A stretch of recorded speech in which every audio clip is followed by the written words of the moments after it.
the shadow of ancient Samaria, a wind whispers across broken altars.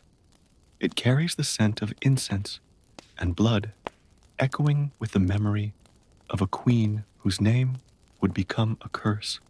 This is the tale of Jezebel, the painted lady of Tyre, whose spirit would haunt the corridors of power long after her flesh was torn.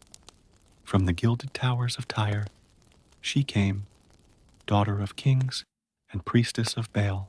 Her eyes held the fire of 1,000 sacrifices, her voice the seduction of serpents.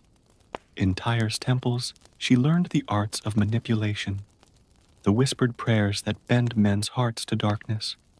The marriage was sealed in silence, a pact between kingdoms. Ahab of Israel took Jezebel as his bride, not knowing he welcomed a viper to his breast. As she crossed the threshold of Samaria's palace, the very stones seemed to tremble.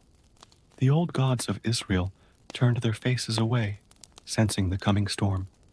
Across the land, new altars rose. Strange fires burned upon them, fed by the fervor of Jezebel's devotion. The people of Israel, long accustomed to the stern voice of Yahweh, found themselves drawn to these sensual rites. Incense clouded their minds, drumbeats quickened their blood, and always, behind it all, was Jezebel's guiding hand.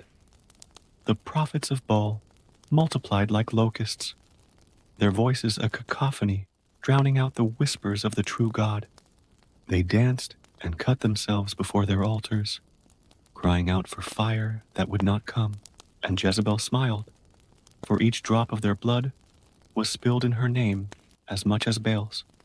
But on Mount Carmel, the tide turned. Elijah, that man of fire and storm, challenged the false prophets. As the sun climbed high, their cries grew desperate. And then, with a prayer and a column of heavenly flame, Elijah shattered Jezebel's pride. The people's eyes were opened, and they turned on the prophets of Baal with righteous fury. Rage consumed the queen. She hunted Elijah and all who followed the old ways, her vengeance a poison seeping through the land. The caves and valleys of Israel ran red with the blood of prophets, their dying breaths carrying prayers to a God who seemed to have abandoned them. In her final hour, Jezebel stood defiant, painted and adorned. She faced her fate with the pride of a goddess. From her window, she hurled curses at those who would overthrow her, her words sharp as blades. But no incantation could stay the tide of judgment that rose against her. The prophecy spoke of dogs in Jezreel, and so it came to pass. Her body, that temple of flesh she had so adorned, was torn and scattered. The painted face that had bewitched kings was reduced to bones bleaching in the sun. Jezebel, the queen of broken altars, was no more, yet something of her lingered. Not flesh, but a whisper.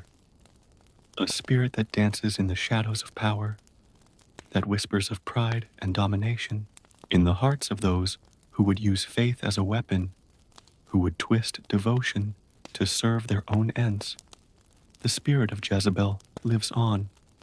This is the legacy of the painted queen, a cautionary tale etched in blood and fire.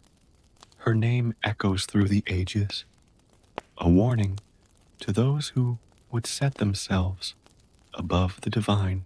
For in the end, all altars crumble, all thrones fall, and in the silence that follows, only truth remains.